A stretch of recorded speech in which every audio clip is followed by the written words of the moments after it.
வணக்கம் நண்பர்களே, இன்றைக்கான டாபிக் பார்த்தோன்னா கெமிக்கல் அனாலிசிஸ். ஒரு மெட்டீரியலோட கெமிக்கல் அனாலிசிஸ் எப்படி பண்ணுறோம், என்னென்ன டைப் ஆஃப் கெமிக்கல் அனாலிசிஸ் இருக்குன்றது நம்ம பார்த்துடலாம். கெமிக்கல் அனாலிசிஸ் ஒவ்வொரு மெட்டீரியல் நம்ம செக் பண்ணுறோம். செக் பண்ணும்போது என்னென்ன கெமிக்கல் எலமெண்ட்ஸ் இருக்குது, அதோட பர்சன்டேஜ் இருக்குன்னு பார்த்துடலாம். ஸோ அதை வச்சு மேட்ச் பண்ணி தான் என்ன மெட்டீரியல் ஸ்டாண்டர்டு என்ன கிரேடுன்றது நம்ம மேட்ச் பண்ண போகிறோம். இது என்ன காம்பனன்ட் பார்த்தோம்னா, இப்போ மோல்டன் மெட்டல் இருக்குது இல்லைங்களா, ஃபர்னஸ்லேருந்து எடுக்கிறது, பைப்பு, பிளேட்டு, அதுக்கப்புறம் கேஸ்டிங்கு, ஃபோர்ஜிங்கு. ஸோ அதுலேருந்து கலெக்ட் பண்ணுற டெஸ்ட் பீஸ் வச்சு நம்ம கெமிக்கல் அனாலிசிஸ் பார்க்க போகிறோம். இப்போ கெமிக்கல் அனாலிசிஸ் நம்ம எதுலேருந்து பார்ப்போம்னா, இப்போ ஃபர்னஸ்ல இருக்கிற மோல்டன் மெட்டல் லேடல் அனாலிசிஸ் சொல்லுவாங்க. இப்போ கேஸ்டிங், ஃபோர்ஜிங் அந்த ப்ராடக்ட்லேருந்து பண்ணுறது ப்ராடக்ட் அனாலிசிஸ். அதுலேருந்து டெஸ்ட் பார் பர்ராவும் கலெக்ட் பண்ணுவாங்க. இல்லைனா நம்ம அதுலேருந்து ஒரு பீஸை கட் பண்ணி நம்ம செக் பண்ணலாம். கெமிக்கல் அனாலிசிஸோட ஸ்டாண்டர்ட் பார்த்தோம்னா ASTM A703, ASTM E1906. எதுக்கு யூஸ் பண்ணணும்னா, கெமிக்கல் காம்போசிஷன், எலமெண்ட்ஸு, இதோடைய பர்சன்டேஜ், அதே மாதிரி டாலரன்ஸ் எல்லாமே இதில் செக் பண்ணிக்கலாம். ஸோ எந்த மாதிரி டைப்பில் கெமிக்கல் அனாலிசிஸ்லாம் பார்க்கலாம் அப்படின்னா, வெட் மெத்தட் இருக்குது, அதே மாதிரி ஸ்பெக்ட்ரோமீட்டர், அதே மாதிரி PMI positive metal identification method இருக்குது. வெட் மெத்தடில் நம்ம கலெக்ட் பண்ண பர்ரு இல்லை கெமிக்கல் பர்ஸ் பவுடர்ஸ் எடுத்து நம்ம என்ன பண்ண போகிறோம், செக் பண்ண போகிறோம்.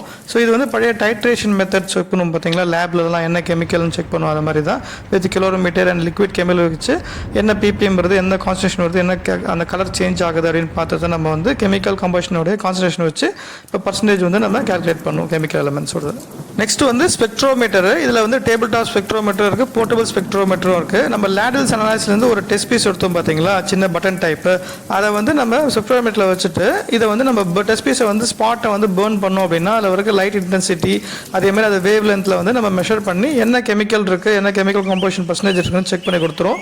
அதேமாதிரி கார்பன்லேருந்து கிட்டத்தட்ட 165 கெமிக்கல்ஸ் நம்ம ஸ்பெக்ட்ரோமீட்டரில் செக் பண்ணிக்கலாம். PMI equipment, positive material identification equipment. இது எதுக்கு யூஸ் ஆகுதுன்னா, போர்ட்டபிள், நம்ம எங்கே வேணால் கேரி பண்ணிக்கலாம். அதே மாதிரி எங்கே இருக்க சாம்பிள் இருக்கோ நம்ம ஸ்பாட்டில் செக் பண்ணிக்கலாம். இது எந்த மெத்தடில் பிரின்சிபல் ஒர்க் ஆகுதுன்னா, ஐசோடோப்பு, இன்னொன்று பார்த்தீங்கன்னா XR ஃப்ளோரசன்ஸ் மெத்தடில். ஸோ த்ரூ இதோடைய ஃபோட்டான்ஸ் அண்ட் எலக்ட்ரான்ஸ் பாஸ் பண்ணி நம்ம செக் பண்ண போகிறோம் கெமிக்கல் காம்போசிஷன். இதோடைய கெமிக்கல் என்ன வெயிட், என்ன பர்சன்டேஜ் என்னன்னா, ஸ்டாண்டர்டோட 10% மேக்ஸிமம் மினிமம் ரேஞ்ச் செக் பண்ணிக்கலாம். இது செக்ரிகேஷன் ஆஃப் மெட்டீரியலுக்காக தான் இது யூஸ் ஆகுது. PMI CE அப்படின்றது கார்பன் ஈக்குவலண்ட்டு. ஒரு மில்ட் சர்டிஃபிகேட்டோ இல்லை மெட்டல் சர்டிஃபிகேட்டில் அந்த காம்போசிஷன் கெமிக்கல் எலமெண்ட்ஸோட காம்போசிஷன் வச்சு நம்ம கால்குலேட் பண்ண போகிறோம். ஃபார்முலா கொடுத்துருக்கேன். இது பேசிக்கலி எதுக்குன்னா ஒரு வெல்டிங் பண்ணுற ஒரு மெட்டீரியலுக்கு எவ்வளோ 0.41 இல்லை 0.43% இருக்கணும், அதுக்காக தான் அது கால்குலேட் பண்ணுவாங்க. டெஸ்ட் சர்டிஃபிகேட்ஸில் கடைசியாக கொடுத்துருப்பாங்க CE வேல்யூன்னு. வேல்யூ அப்படின்னு சொல்லுவாங்க. Pitting resistance equivalent number. இது basically duplex stainless steel and super duplex stainless மெட்டீரியலுக்கு கால்குலேட் பண்ணுவாங்க. எங்கே இருந்தனா கெமிக்கல் காம்போசிஷன். இதுதான் ஃபார்முலா. இந்த பிரசன்டேஷனோட ஃபுல் வீடியோ லிங்க் டிஸ்கிரிப்ஷனில் கொடுத்துருக்கேன், பாருங்கள். பிரசன்டேஷன் பிடிச்சிருந்தா லைக்